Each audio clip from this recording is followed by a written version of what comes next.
প্ৰকৃতি আজি যেন নোহোৱা হৈ আহিছে। প্ৰকৃতি মানুহে নানা কামত কাটিছে গছ-গছনি। প্ৰকৃতি যেন নিমাত আজি মানৱৰ বাবে। কাটিছে মানুহে গছ, মাৰিছে পশু। নাই মানৱৰ মানৱতা প্ৰকৃতিৰ প্ৰতি। বৃদ্ধি হৈ আহিছে উষ্ণতা, নাটনি হ'বলৈ গৈ আছে অক্সিজেন।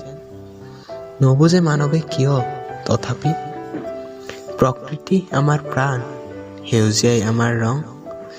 এটা কথা কিন্তু, মানৱ জ্ঞানী হৈও নিজৰ নিয়ম বছৰে বছৰে সলায়।